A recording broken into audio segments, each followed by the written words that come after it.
Hey everybody, Dr. Phil here. All right, this is going to be a video on performing calculations with formulas and functions. I'm just going to give you an overview, some of the more, not all of them, but some of the more useful functions. All right, so let's start with designing a workbook for calculations. So a workbook with many calculations can be challenging for the author to write and for others to use. So in order to help everybody, it's important to list the formulas used in the workbook and to explain the assumptions behind those formulas.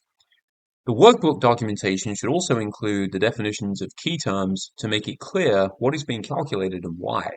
Some equations use constants, which are terms in an equation, of course, that values don't change. All right, so calculating using dates and times. So Excel stores dates and times as the number of days since January 1900, FYI. Full days are a whole number and partial days are a fraction, such as zero point 0.5 for a half day or 12 hours. Storing dates and times as numbers makes it easier to calculate time and date intervals. So one way to efficiently enter long columns or rows of formulas and data values is using what we call the autofill function. So autofill extends a formula or a pattern of data values into a selected range and is often faster than copying and pasting, which requires two distinct actions on the part of the user. Now, by default, autofill extends both the formulas and the formatting of the initial cell or cells. However, you might want to extend only the formulas or only the formatting. A lot of times you'll do both, but you may just want to do one or the other. So filling a series. So we can use autofill to create a series of numbers, dates, or text based on a pattern. To extend a series of data values based on a pattern, enter enough values to establish the pattern, select those cells containing the pattern, and then just drag the fill handle, extending the pattern into a larger range. And we can use the series dialog box for more complex autofill patterns. So applying Excel functions. So there's different Excel functions that we can use as far as application goes. Probably the best two, rounding data values, round down or round up. Those are two that I use pretty commonly. Calculating minimums and maximums. So you can see down here, you just literally type in a cell min or equals min, and then open parentheses number one, number two, etc. Or if you're looking for the max, you can do the max as well. If you're looking for a little more statistical, we have some measures of central tendency, the mean, the average, the median, just the middle number, and then of course the mode, the most frequently occurring number. You can also look at nesting functions and the role of blanks and zeros. So many workbooks include the current date. We can use the today function to display the current date in a worksheet. The today function has the following syntax. It's literally equals today, open and close parentheses. That's all you got to do. The date displayed by the today function is updated automatically whenever you reopen the workbook or enter a new calculation. Now, interpreting error values, part one. An error value indicates that some part of a formula was entered incorrectly. The error values by themselves might not be particularly descriptive or helpful. So to help you locate the error, an error indicator appears in the upper left corner of the cell with the error value. So you can just go straight to that cell. Excel is telling you there's something in that cell that's not right. Let's talk a little bit about the quick analysis tool. The quick analysis tool appears whenever you select a range of cells, providing easy access to the most common tools for data analysis, chart creation, and data formatting. It's an excellent tool for doing useful calculations and entering Excel functions. So cell references. So there's basically two types in Excel: relative and absolute. So for relative cell references, Excel interprets a relative cell reference relative to the position of the cell containing the formula. So as an example, if cell A1 contains the formula equals B1 plus B2, Excel interprets that formula as add the value of the cell one column to the right, B1, to the value of the cell one column to the right and one down, B2. Compare that to absolute cell references, which remain fixed even when a formula or function is copied to a new location.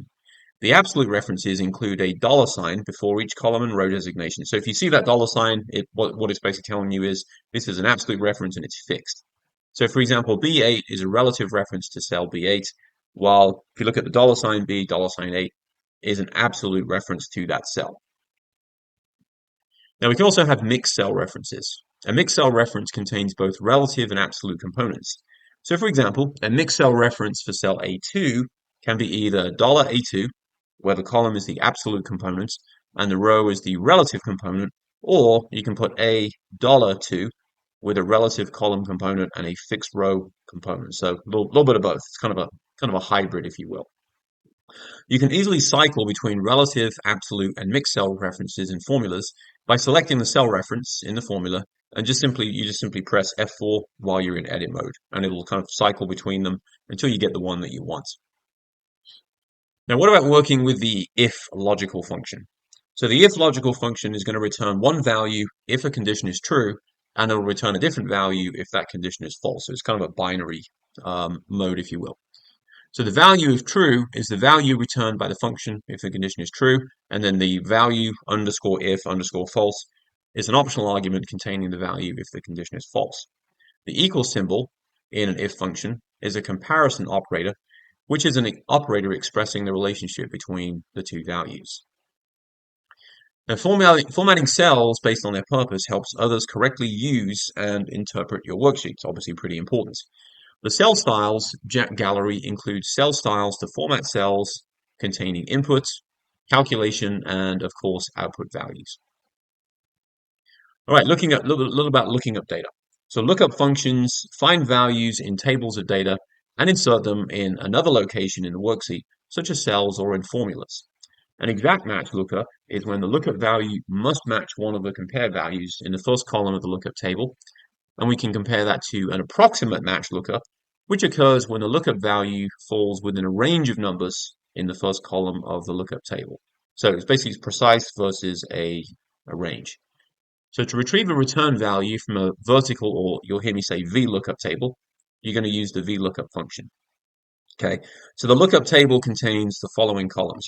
You'll have your operators, you'll have a hold probability, you have an expected hold, and then you'll also have a failure rate. Now, a what-if analysis lets you explore the impact that changing input values has on calculated values and also output values. One way to perform a what-if analysis is by changing one or more of the input values to see how they affect the calculated results. The trial and error method requires some guesswork as you estimate which values to change and by how much. Now, to perform a what-if analysis by trial and error, you just change the value of a worksheet cell, that's the input cell, think about where you first typed something in, observe its impact on one or more calculated cells, the result cells, and then repeat until the desired results are achieved. So again, like it says, bit of trial and error. All right, let's talk a little bit about goal-seek. So goal-seek automates the trial and error process by specifying a value for a calculated item. So to perform a what-if analysis using goal-seek, on the Data tab in the Forecast group, click the What If Analysis button, and then just simply click Goal-Seek. Select the result cell in the Set Cell box, and then specify its value, or the goal, in the To Value box. In the By Changing Cell box, specify the input cell, and just click OK, and the value of the input cell changes to set the value of the result cell. And that's it. Very simple. All right, thanks for watching this video, and I will see you all again in a future video. Take care.